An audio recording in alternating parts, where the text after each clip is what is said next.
Harry Potter and the Sorcerer's Stone. J.K. Rowling. Harry Potter. Harry realized his mouth was open and closed quickly. "Where was I?" said Hagrid. But at the moment, Uncle Vernon, still ashen-faced but looking very angry, moved into the firelight. He's not going, he said. Hagrid grunted. "I'd like to see a great muggle like you stop him," he said. "A what?"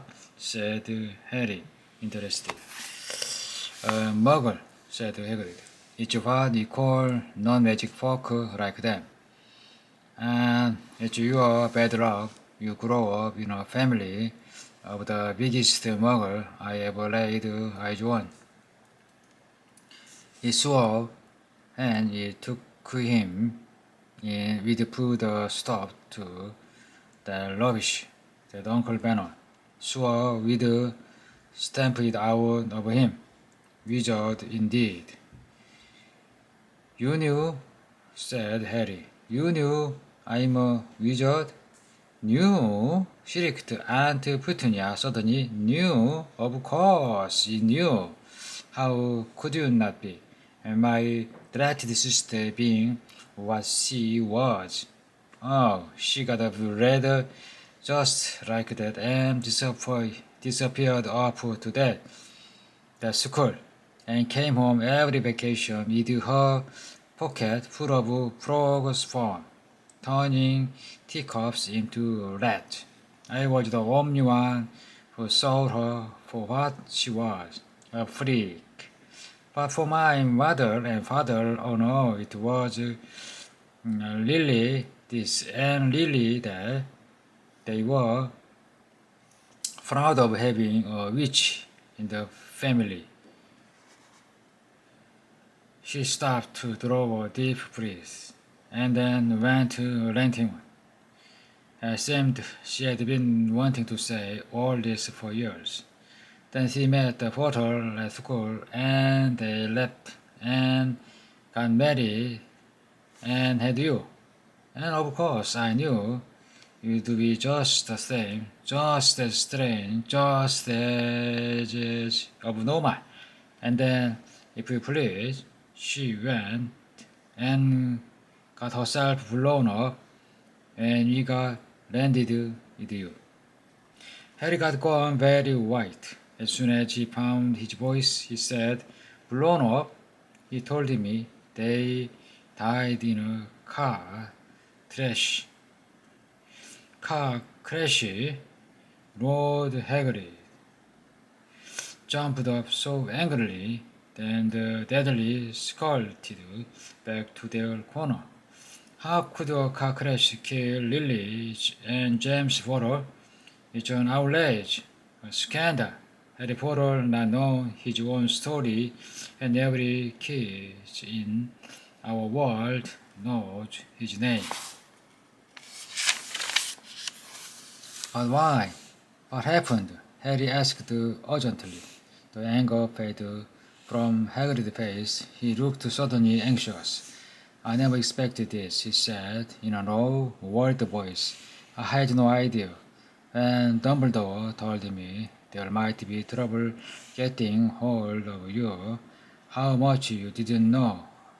Harry, I don't know if I'm the right person to tell you, but someone you can go off to Hogwarts, not know."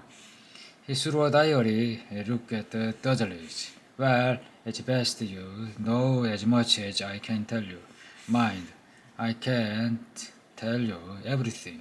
It's a great mystery, parts of it."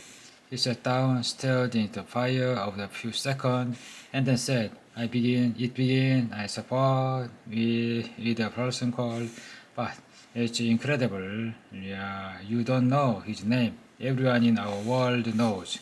"Who?" "Well, I don't like saying the name if I can help it. No one does." "Why not?" Gargoyles. Harry People are still scared. Believe me, this is difficult. See, there was this wizard who went bad as you could go. Worse than worse. His name was Hagrid Gopples, but no word came out. Could you write down? Harry suggested. Nah, can't spell it. All right. Baltimore.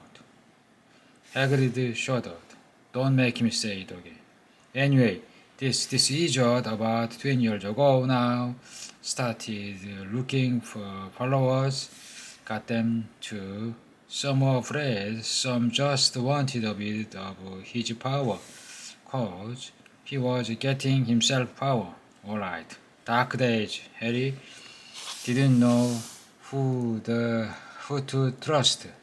Didn't dare get friendly with a strange wizard or witches.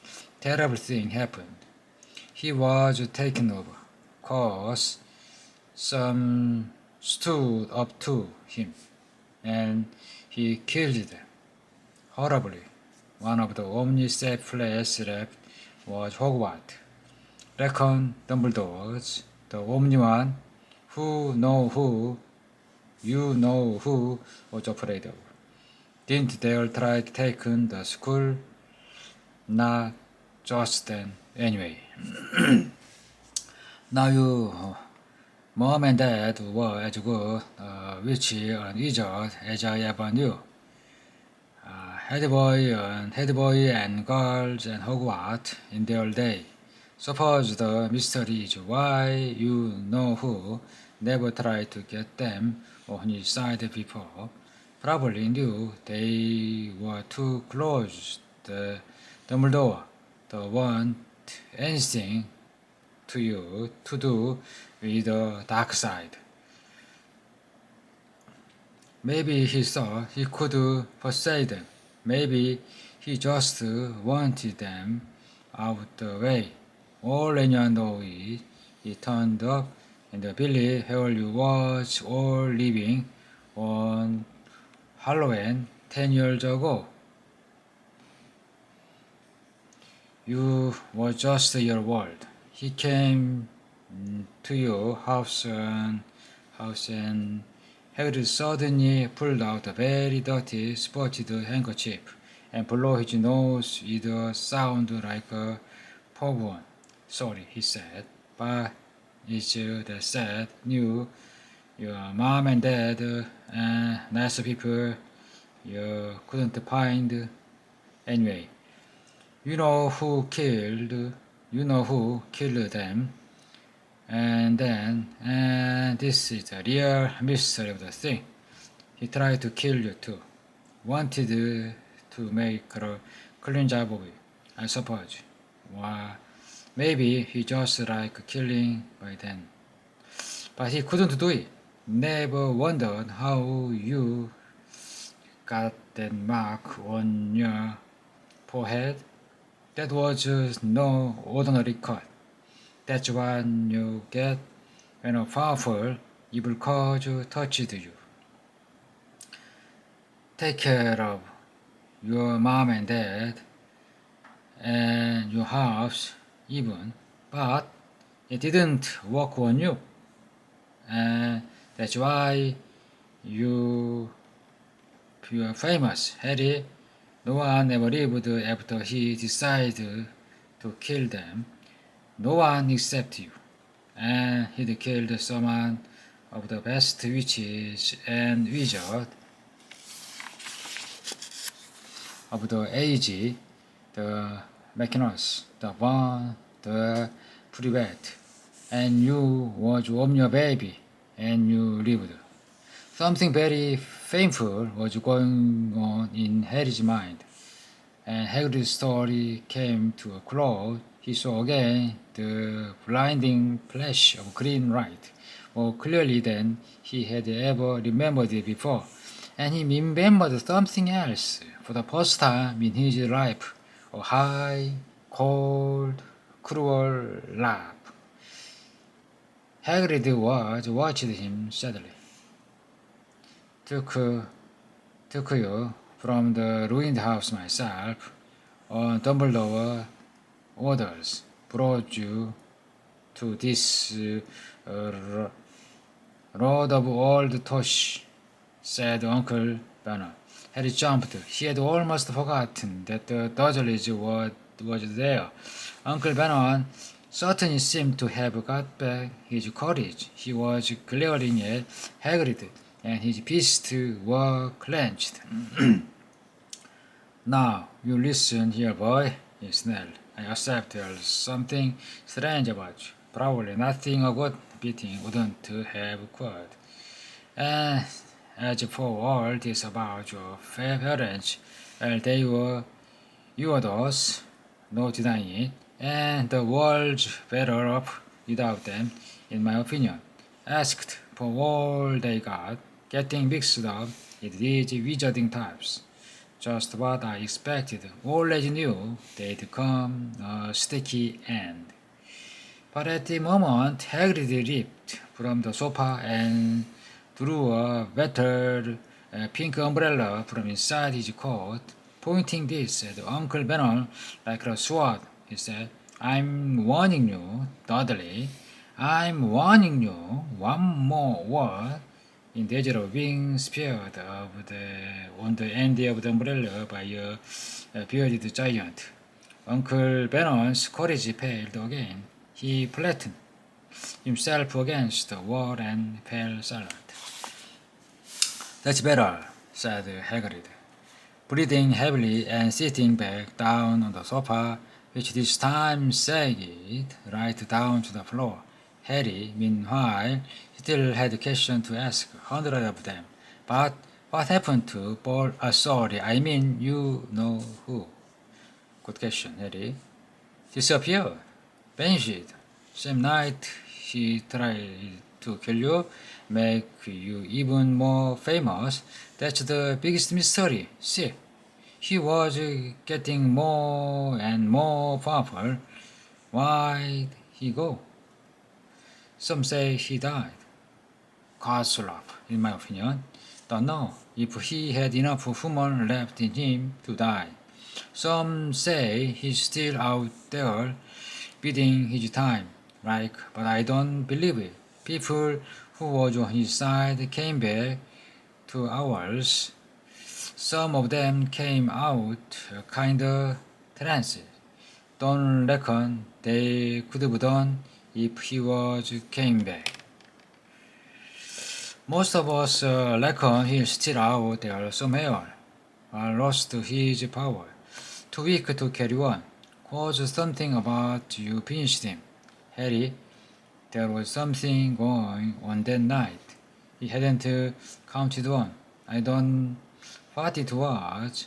I don't know what it was. No one does. But something about you stumped him. All right. Hagrid looked at Harry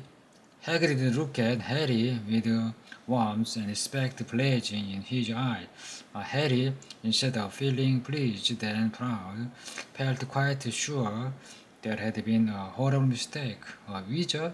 Him? How could he possibly be?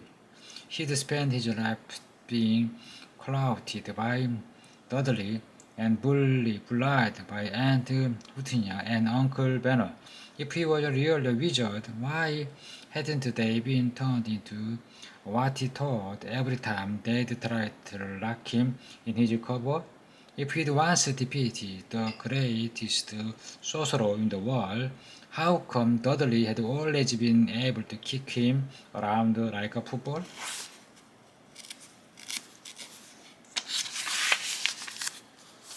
Hagrid, he said quietly, I think you must have made a mistake. I don't think I can be a wizard. To his surprise, Hagrid chuckled.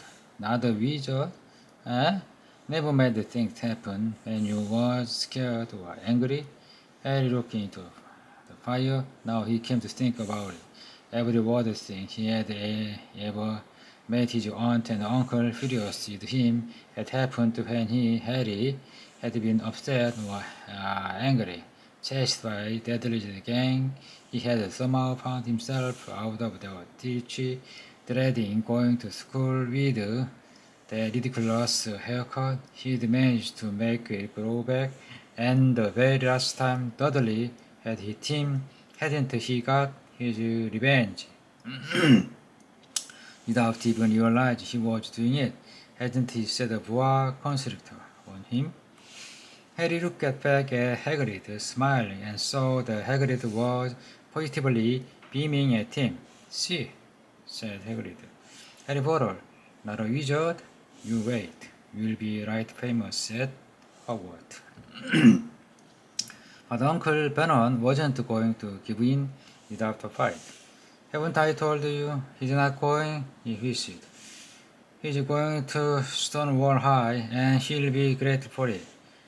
I've read those letters, and he needs all sorts of rubbish, spell books, and one, and if he wants to go, a great muggle like you want to stop him," growled Hagrid. "Stop Lily and James Potter's son going to Hogwarts? You mad? His name been down ever since he was born. He's up to the finest school of witchcraft and wizardry in the world. 7 years there, and he wants to know himself. He'll be the youngest on his own sort, for a change. He'll be under the greatest headmaster Hogwarts ever had, Albus Dumbledore.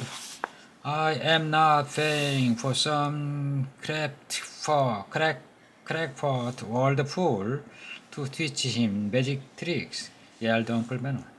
But he had finally gone too far. Hagrid seized his umbrella and hurled it over his head. "Never," he thundered. "Insult Albert Dumbledore in front of me." He brought the umbrella swishing down through the air to point oddly. There was a flash of violet light, a sound like a firecrack, a sharp squeal, and the next second Dudley was dancing on the spot with his hand clasped over his pet bottom, howling in pain. When he turned his back on them, Harry saw a curly pig's tail poking through a hole in his trousers. Uncle Bennon roared, pulling Aunt Petunia and Dudley into the other room. He cast one last terrified look at Hagrid and slammed the door behind him.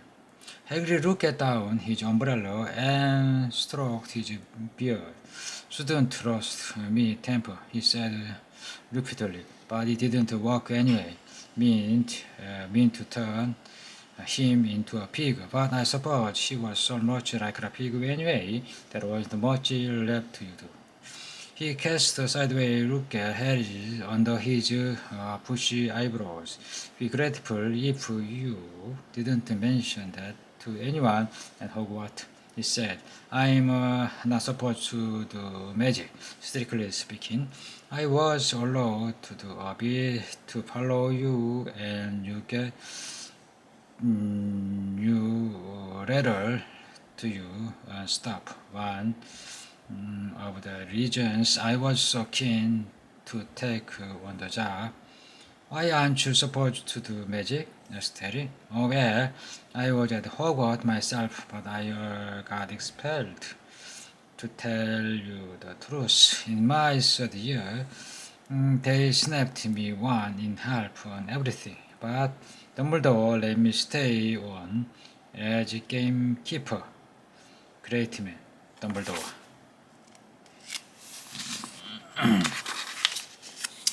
"Why were you expelled?" "It's getting late, and you've got lots to do tomorrow," said Hagrid loudly. "Gotta get up to towns, get all your book and that." He took up his thick black coat and threw it to Harry. "You can keep under that," he said. "Don't mind if it wiggles a bit. I think I still got a couple of dormice in one of the pockets."